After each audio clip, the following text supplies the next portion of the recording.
नीति वचन अध्याय 5।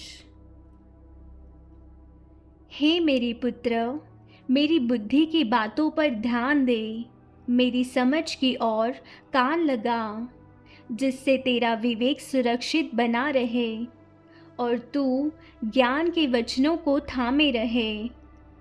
क्योंकि पराई स्त्री के ओठों से मधु टपकता है और उसकी बातें तेल से भी अधिक चिकनी होती है, परंतु इसका परिणाम नागदोना सा कड़वा और दोधारी तलवार सा पैना होता है। उसके पांव मृत्यु की ओर बढ़ते हैं और उसके पग अधोलोक तक पहुँचते हैं। इसलिए उसे जीवन का समथर पथ नहीं मिल पाता।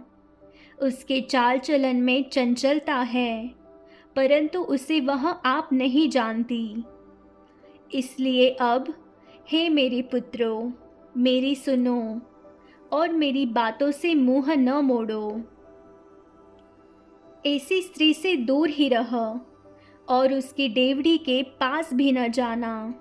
कहीं ऐसा न हो कि तू अपना यश औरों के हाथ और अपना जीवन क्रूर जन के वश में कर दे, या पराए तेरी कमाई से अपना पेट भरे और परदेशी मनुष्य तेरी परिश्रम का फल अपने घर में रखे।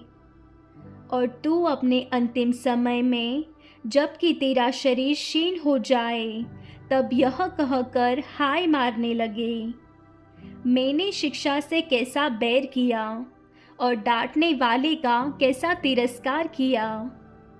मैंने अपने गुरुओं की बातें न मानी और अपने सिखाने वालों की ओर ध्यान न लगाया।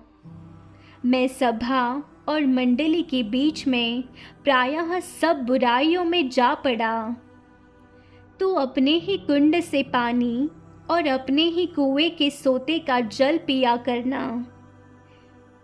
क्या तेरे सोतों का पानी सड़क में और तेरे जल की धारा चौकों में बह जाने पाए?